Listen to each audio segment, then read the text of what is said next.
A teacher sold kids to the highest bidder, until a K-9 uncovered a hidden room and brought an end to the horror. Millfield was a picturesque New England town with white picket fences, manicured front lawns, and streets shaded by sprawling old maples. Life here was as idyllic and wholesome as the community garden in the town square where neighbors gathered to plant seeds each spring, as timeless as the family-owned market that had stood on Main Street for generations. But beneath the Rockwellian charm, quiet streets, and friendly smiles, an insidious secret lurked, one that had silently woven terror through the fabric of daily life. In the hallways and classrooms of Millfield High School, one respected teacher, a longtime pillar of the community, had secretly been selling his most vulnerable students to wealthy buyers in a sex trafficking ring. Behind his warm demeanor and supposed concern for the youth he mentored, Michael Ashford reigned through cruelty, leaving his victims and the entire town in a state of subdued fear. Among the residents who went about their daily routines, unaware of the evil operating right under their noses, was Lucy Novak. An empathetic soul with a profound sense of justice, Lucy was a 37-year-old single mother whose teenage daughter Sadie attended Millfield High. She worked at the Millfield Gazette, the local newspaper, editing stories and searching for angles that could compel and inspire her community. Lately, however, Lucy had noticed troubling signs that something was amiss in her once tranquil hometown. Certain kids seemed fearful, their bright young spirits inexplicably dulled. There were odd discrepancies and hazy details in some of the stories that crossed her news desk. And some nights, she'd startle awake with a feeling of dread, as if evil itself were lurking in the shadows. Little did Lucy know that her own daughter Sadie would soon become the key to unlocking the dark secret suffocating Millfield. "Bye, Mom. Love you," Sadie called out as she headed out the front door, her long brown hair bouncing with each step. Lucy looked up from her laptop and smiled, watching her 15-year-old confidently stride toward another day of school. Sadie had always been a strong kid with a caring heart, just like her mom. But lately, Lucy had noticed a slight unease creeping into her daughter's usually vibrant eyes. At first, Lucy chalked it up to the normal angst of being a teenager.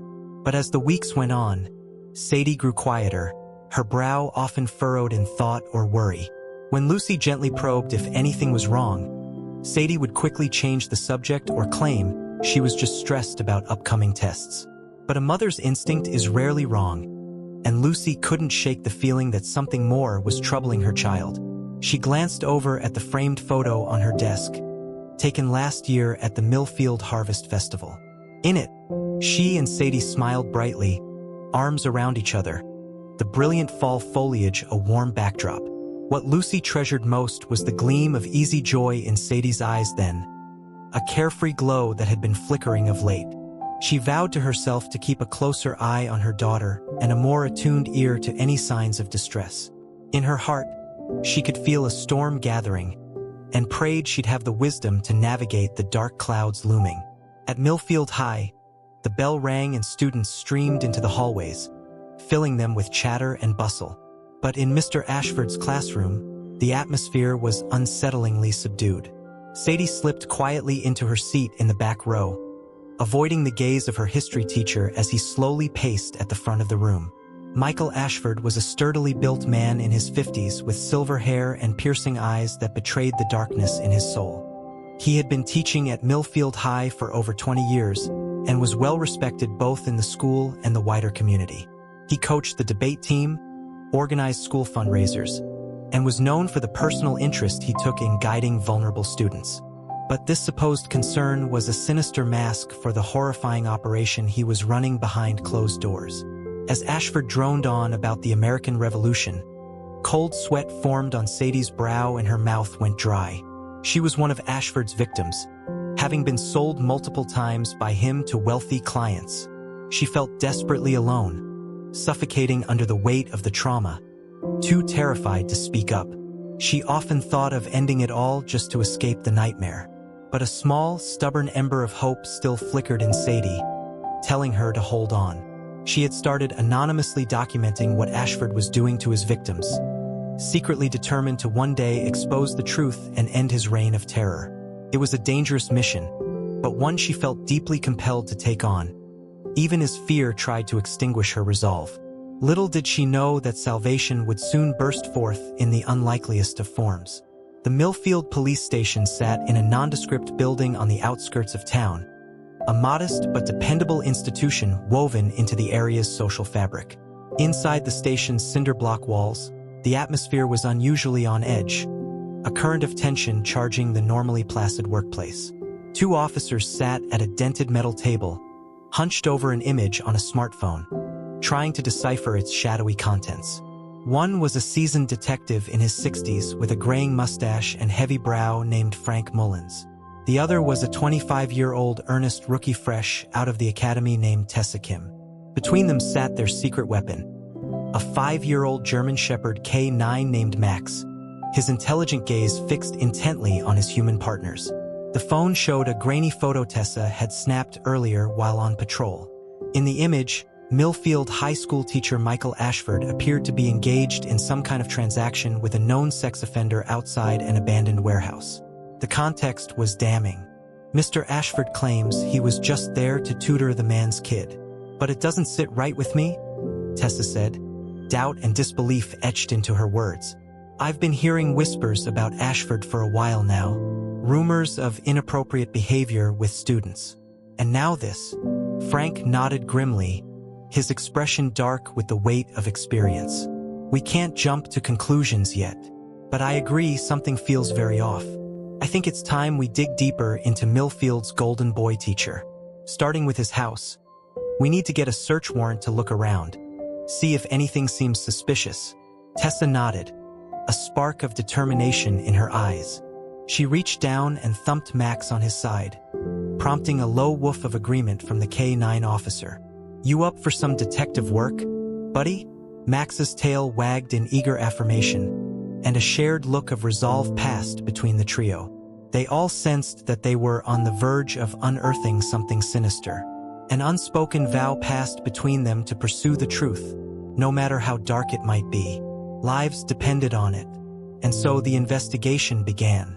The sun had barely risen, soft rays seeping through the drawn blinds of Lucy's bedroom. She was already up, quietly packing a bag, her motions quick and determined.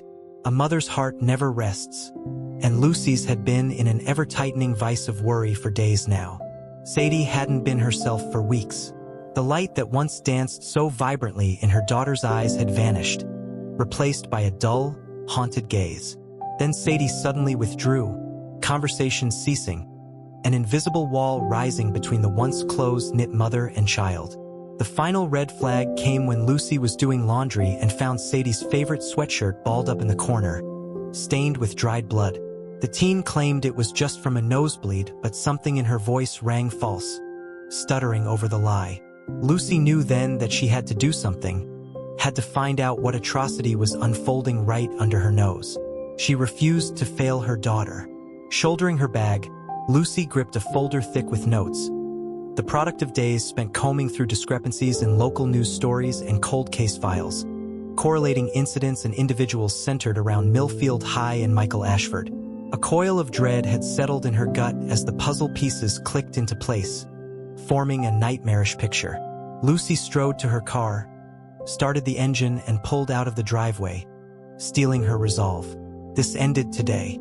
She didn't know exactly how yet, but she was a mother on a mission, a woman determined to save her child and her town from whatever malevolence had taken root.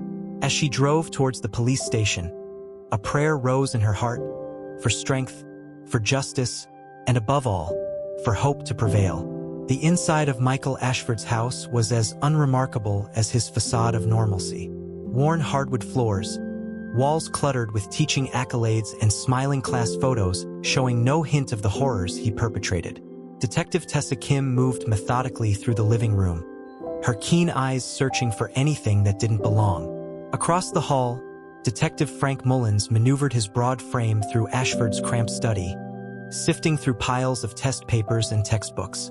He let out a low curse as he knocked over a stack of books, upsetting a paperweight that was shaped like an apple, the quintessential gift for a beloved teacher. The irony made his blood boil. In the kitchen, Max, the K9 unit, sniffed determinately along the baseboards, his keen nose ferreting out scents invisible to human eyes. He let out a low whine, prompting Tessa to hurry over. Max sat rigidly in front of the pantry door, his sharp gaze flicking up to the doorknob. With a sinking sense of dread pitting in her stomach, Tessa cautiously opened the pantry. At first glance, it was disappointingly normal, the usual dry goods, cans, and cereal boxes one would expect. But then she noticed it. The dimensions were off, the interior more shallow than it should be. Heart pounding with a mix of fear and anticipation, Tessa tentatively rapped her knuckles against the back wall. A dull, hollow sound echoed back. "Bingo," she breathed. This had to be it. The concealed chamber of atrocities they had been searching for. "Frank, you need to see this." Tessa's words shattered the tense silence. As Mullins lumbered into the kitchen, she grabbed a heavy flashlight and aimed the beam at the false wall, steeling herself for the horrors that lay in wait. In this war of good against evil, Tessa vowed to herself, the light would prevail, no matter how deep the darkness. Lucy Novak sat rigidly in a worn office chair, the air stagnant with dread.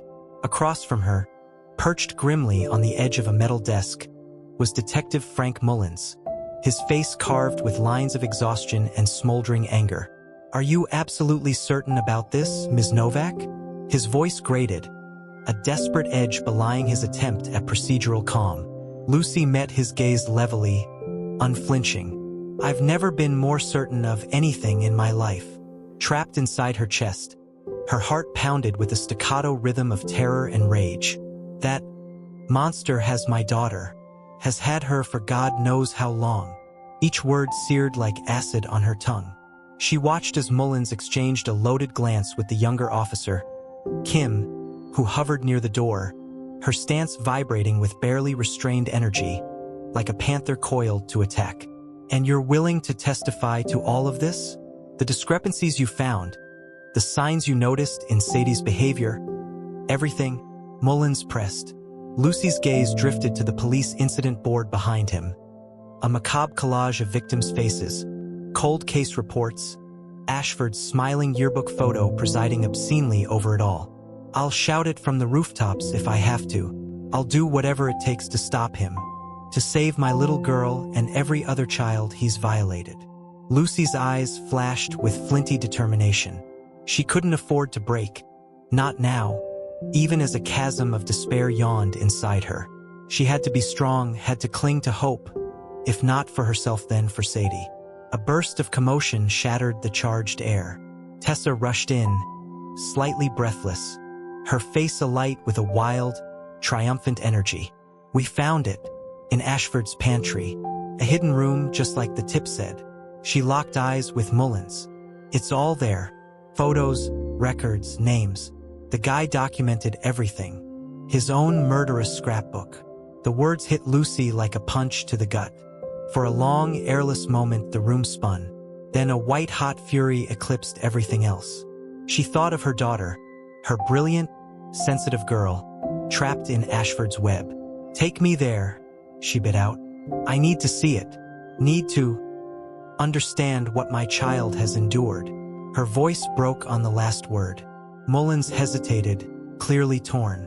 But the maelstrom of devastation and resolute purpose in Lucy's eyes must have convinced him. He gave a curt nod. "All right, but I warn you it's gonna be ugly. And you can't touch anything, it's all evidence now." He fixed her with a stern, assessing stare. She lifted her chin, a spark of valiant steel in her eyes. "He doesn't get to break me, or Sadie. We're going to drag every last bit of his depravity into the light for the world to see. And then we're going to end this, for good." And with that vow, a glimmer of righteous hope sparked to life amidst the desolation. With the truth uncovered, they could fight back at last, could begin to reclaim their shattered lives from the grip of a predator. The day of Michael Ashford's trial dawned gray and heavy, a bleak canvas befitting the horror that would soon unspool in the courtroom. Lucy Novak sat rigidly in the front row of the gallery, an island of stoic resolve amidst the media frenzy. She could feel the weight of the stares, the suffocating mix of pity and lurid fascination from the assembled crowd. But she kept her gaze fixed forward, refusing to give them the satisfaction of her pain. Sadie was beside her, a frail wisp of a girl, nearly unrecognizable from the vivacious teen she'd once been. She leaned into her mother, the simple contact of an anchor against the tempest that raged within. Her face was a mask of tight control as they waited for the monster to appear. A hush fell over the courtroom as Michael Ashford was led in, his wrists and ankles shackled. He shuffled to the defense table, his once commanding presence diminished, withered, as if the revelation of his true nature had leached the very life from his bones. But when he turned to face his victims, Lucy was chilled to see a spark of arrogant defiance in his gaze, a refusal to cede his reign of terror. She glared back, unflinching, a righteous fury blazon in her eyes.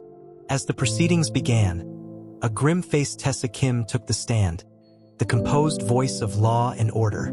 She laid out the prosecution's case with meticulous detail, the anonymous tip, the damning search of Ashford's home, the horrific contents of his hidden room of horrors.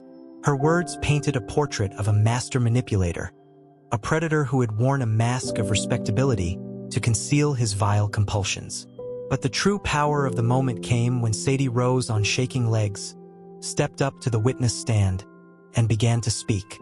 In a voice at first tremulous but gradually gaining strength, she recounted the unspeakable trauma Ashford had subjected her to, the rapes, the trafficking, the soul-crushing fear and shame that had stolen her teenage years, twisting her childhood into a waking nightmare. As Sadie spoke, the very air in the courtroom seemed to vibrate with shared anguish and simmering outrage. Muffled sobs rose from the gallery. Jurors bowed their heads, some overcome with emotion, and Ashford himself seemed to shrink and wither with each damning truth she uttered, his once unassailable persona crumbling to dust. Other victims came forward, a somber procession of battered souls, each adding their voice to the chorus of condemnation. Through tears and shaking breaths, they laid bare the depths of Ashford's depravity and the scars he'd carved into their lives. Their courage in stepping into the light, in reclaiming the narrative and their agency, was its own profound victory. As the trial built to a fever pitch, the truth stood tall and unassailable. The world finally saw Michael Ashford for the monster he was, and in that reckoning a glimmer of, as the jury filed out to deliberate, a pall of taut suspense descended over the courtroom. Seconds stretched into eternity as Sadie gripped Lucy's hand, their hearts synchronized in a desperate tattoo of hope and fear. They had bared their most visceral wounds for all to see, gambling everything on the chance that justice would finally tip the scales. Now all they could do was wait. When the jury finally returned, a leaden hush smothered the room. Lucy held her breath, every fiber of her being straining towards the foreman as he began to read the verdict.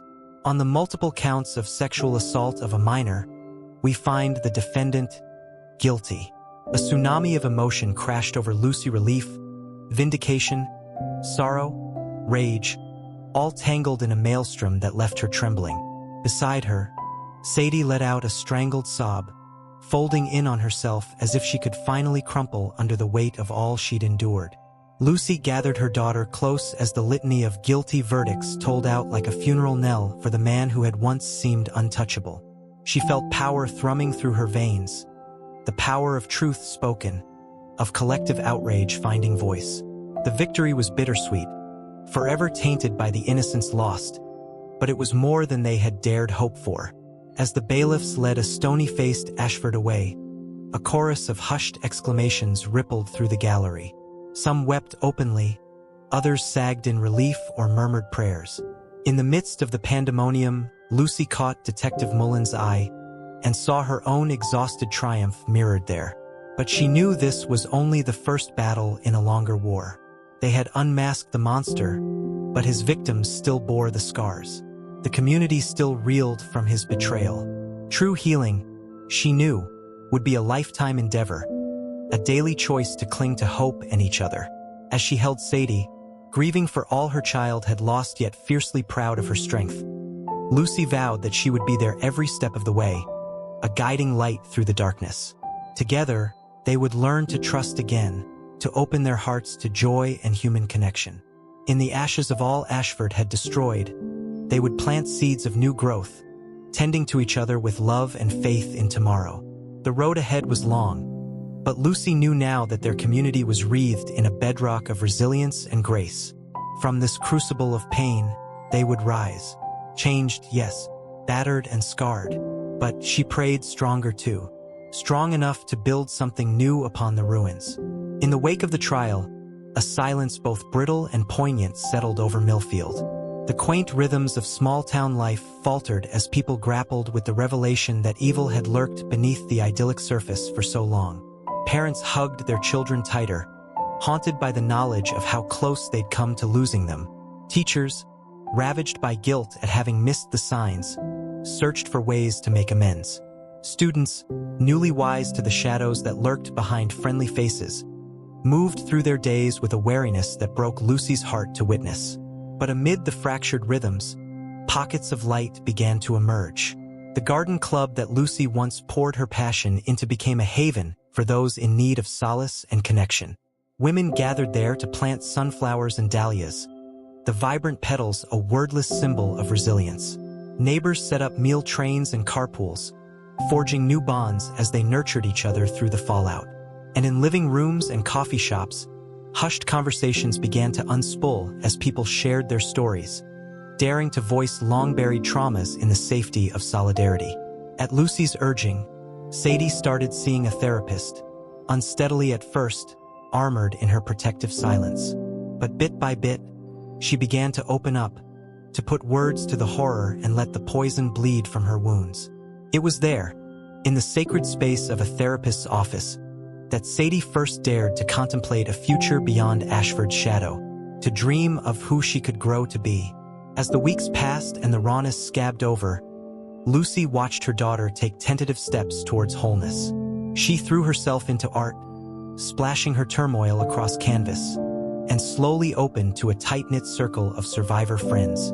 There were still days when the darkness ambushed her, leaving her brittle with remembered terror.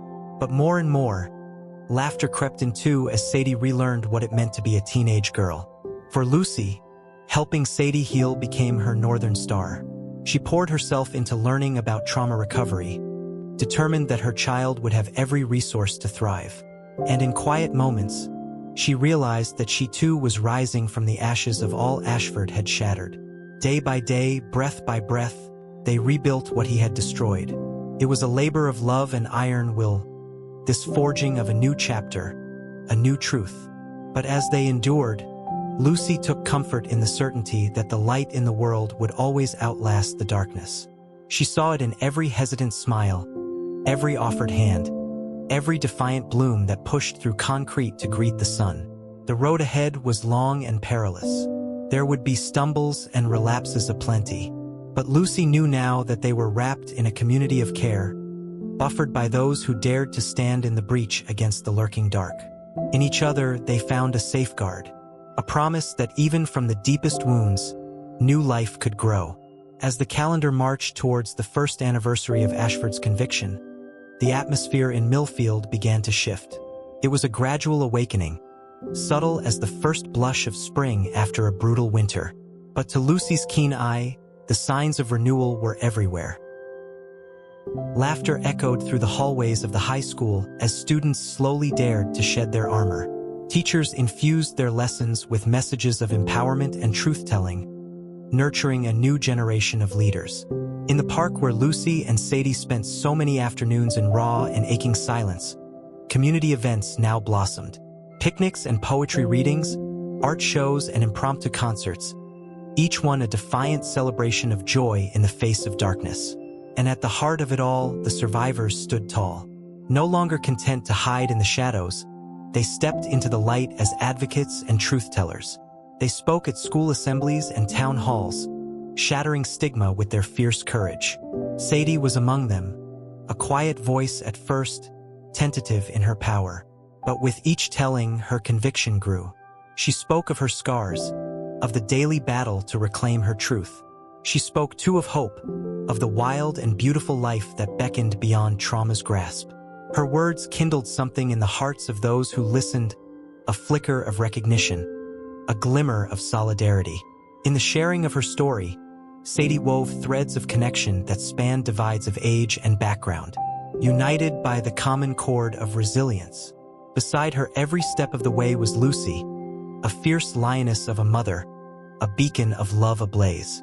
Together they poured their energy into advocacy, partnering with the police and local organizations to bolster support for survivors, to ensure that no child would ever again suffer in silent isolation. As the anniversary approached, Lucy marveled at the subtle alchemy of transformation that had taken root in her town. In herself, the scars remained, and there were still days when the pain ambushed her, sharp and hungry as ever. But it was tempered now by a bone-deep knowledge of her own strength, of the tenacity of love and human spirit. When the day itself arrived, they gathered in the town square, a sea of faces both familiar and strange. At the podium, Sadie stood straight and tall, her voice ringing with hard-won wisdom as she spoke of all they had endured, all they had overcome. And as the assembled crowd listened, healed, wept, and cheered, Lucy felt a swell of fierce and stubborn pride. This was her daughter, forged in the crucible of unspeakable trauma, daring to stand in her truth. This was her town, fractured yet mending, united by a commitment to each other's wholeness. They had stared into the abyss of human darkness, and instead of succumbing, they had chosen to kindle light, to tend to each other's wounds with compassion and fortitude. And in the warmth of that glow, Lucy finally dared to believe that the deepest scars could yield to new growth, that even from the most barren soil, hope could bloom once more. With the turning of the seasons, Michael Ashford's specter gradually loosened its stranglehold on Millfield. Though his crimes still cast a long shadow, there was a new lightness in the air, a tentative whisper of healing. For the survivors especially, each step forward was an act of profound courage, a declaration that their lives would not be defined by the evil done to them. In Sadie, this burgeoning resilience was a wonder to behold. Though the after-tremors of trauma still sent fault lines through her days, she met each challenge with a survivor's hard-forged grace. She poured her energy into art and advocacy, her paintings a vivid tapestry of pain and empowerment. In bold strokes and defiant color, she claimed her story, her voice a clarion call to other survivors. With her mother's fierce support, Sadie began hosting workshops and support groups, creating spaces of safety for those struggling to reclaim wholeness. Together they nurtured a garden of healing, each tender shot a testament to the power of solidarity in the wake of trauma. Their efforts rippled out through the community, a pebble's drop sending shockwaves of change. Survivors came forward in unprecedented numbers, daring to unearth long-buried secrets. Families rallied around them, vowing to break the cycle of silence and shame. A reckoning was underway, not just with Ashford's crimes, but with the very fabric of a society that had allowed such evil to flourish unchecked. Uncomfortable conversations bloomed in living rooms and classrooms, as Millfield grappled with the rot it had harbored. But amid the upheaval, a new and fragile trust began to take root. A belief that, by facing the darkness together, they could weave something stronger and more beautiful from the tatters. This was the alchemy of healing, the quiet miracle that Lucy witnessed unfolding in her town. In the survivors who dared to speak their truth, in the neighbors who rallied to their aid, in the children who looked to the future with upturned faces, she saw a tapestry of resilience taking shape. There was a long road ahead, a lifetime of mending and learning and holding each other through the storms. But Lucy finally allowed herself to imagine a future beyond mere survival. A future in which her fierce and brilliant daughter could flourish, her hurts scabbed over, her voice rising clear and strong. A future where the very seeds their abuser had meant to destroy them would blossom into new growth, a wildfire of life and hope spreading out to light the world. This was the promise that kept her fighting through exhaustion and doubt. And so, with love as her compass and tenacity as her fuel, Lucy nurtured the garden of healing, planting seedlings of joy, tending to fragile trust, celebrating each new bloom as a revelation. In the defiant glory of Sadie's smile, the determined set of a young survivor's shoulders, the compassion shining in a neighbor's eyes, she glimpsed the world as it could be, as they would make it, one stubborn kindness at a time. As the years unspooled and the raw edges of trauma yielded to a gentler grace, Lucy watched her daughter step into a purpose she had never dared imagine. Tempered by suffering and fueled by hard-won empowerment, Sadie had grown from victim to survivor to healer and advocate. Her artistic talent, once an escape, now shone as a beacon, her canvases breathing life into the unspeakable. In swirls of color and raw emotion, she gave image to the journey from devastation to reclamation, the alchemy of transforming hurt into power. Around her paintings, survivor communities blossomed, wave after wave of the walking wounded finding solace and strength in the reflected grace of her work. Through her art, Sadie was weaving a tapestry of solidarity, its threads binding survivors in a web of mutual empowerment. No longer content to simply depict the healing journey, Sadie dreamed of creating spaces where that alchemy could take root. With her mother as her fiercest champion, she poured her energy into founding healing arts centers, sanctuaries where survivors could tend to their wounds in an atmosphere of safety and beauty. There, nestled among gardens and murals, trauma's wreckage met compassion's soothing touch. In workshops and therapy sessions, survivors learned to confront their demons and plant seedlings of new growth, to believe that they deserved to take up space, to inhabit the full measure of their strength. It was a revolutionary act, this nurturing of broken souls towards wholeness. A defiant celebration of all that had survived the darkness, the inextinguishable embers of human resilience. As the centers flourished and their impact rippled outwards, Sadie's voice rang out ever clearer, her influence blossoming. She spoke at conferences and rallies, bearing witness to the cost of silence and the power of truth-telling. With each word, she shattered a bit more of stigma's suffocating shroud, kindling courage in the hearts of the haunted. Beside her every step of the way was Lucy, her partner in healing. Together they breathed life into the centers, tending to each survivor's tentative unfurling with the same devotion they had once poured into Sadie's own journey. There, among the canvases and blossoms, something miraculous took shape. A community of care, knit together by an unshakable conviction that no one was beyond the reach of renewal, that even the deepest scars could yield to beauty with enough patience and love. As she watched her daughter, once a trembling victim, now a pillar of grace and grit, pour hope into the world like a bomb, Lucy's heart swelled with quiet wonder. The road that had brought them here had been paved with unthinkable anguish, pitted with loss beyond measure. But from that barren soil, they had grown something precious and ferociously alive, a testament to the human spirit's indomitable will to reach for light. And in the shelter of all they had built together, that wild, courageous hope stretched unfettered towards the heavens. In the golden hour of a late summer evening, the garden behind the Millfield Healing Arts Center hummed with quiet celebration, the air perfumed with a heady mix of honeysuckle and possibility. Paper lanterns swayed on their strings, bathing the gathered throng in a soft, inviting glow. At the center of it all stood Sadie, her hair swept up, her eyes bright with a joy that had once seemed forever out of reach. Around her, survivors of all ages and walks of life mingled, their faces alight with the radiance of hard-earned triumph. There were women like her mother, who had weathered the storm of a child's devastation. Men who were just beginning to shed the armor of long-buried boyhood wounds. Children for whom the specter of abuse was still a raw and pulsing presence. All bound by a common cord of resilience, a shared defiance in the face of unspeakable violation.